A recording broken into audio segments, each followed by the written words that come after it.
Hi friend, नमस्ते। कैसे आप सब लोग? आशा करती हूँ ठीक ही होंगे। आप लोग के सामने बहुत ही प्यारा माता जी का देवी पचरा गीत लेके आ गए हैं। वीडियो पसंद आएगा तो लाइक शेयर कमेंट जरूर करिएगा। तो चलिए शुरू करते हैं। भोरे भोरे देखनी सपनवा जुड़ायल मनवा, भोरे भोरे देखनी सपनवा जुड़ायल मनवा, अंगनाली पाता देखनी आसन लगता देखनी, अंगनाली पाता देखनी कलशा धरता देखनी, कलशा धरवत देखनी दियना जुड़ायल मनवा, कलशा जरावत देखनी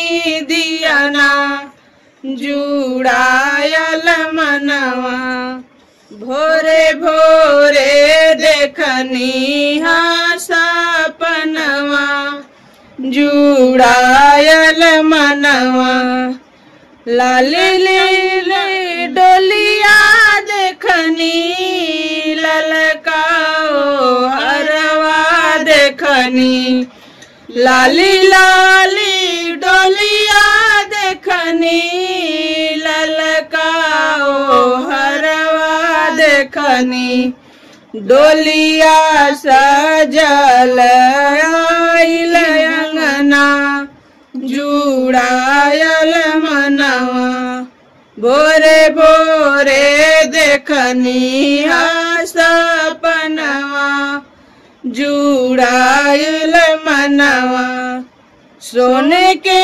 थारियावा देखनी नेवा जगुगुरु देखनी, सोने के थारियावा देखनी नेवा जगुगुरु देखनी, नेवा जऊपरा देखनी हलुआ जुड़ायल मनवा, भोरे भोरे देखनी सपनवा जुड़ायल मनवा, गोतिनी दाया दिन देखनी सखिया साले हर देखनी, गोतिनी दया दिन देखनी सखिया साले हर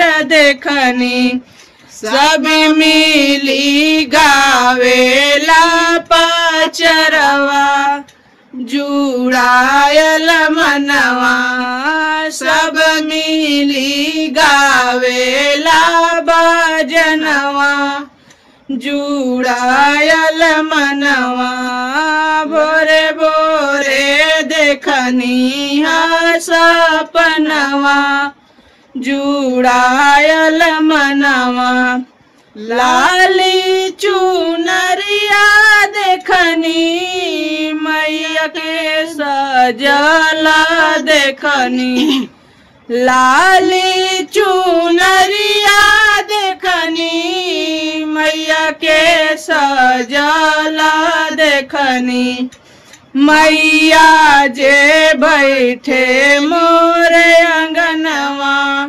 जुड़ायल मनवा, मैया जे बैठे मोरे अंगनवा जुड़ायल मनवा, भोरे भोरे देखनी सपनवा जुड़ायल मनवा। अगर माता जी का वीडियो पसंद आएगा तो लाइक शेयर कमेंट जरूर कर दीजिएगा।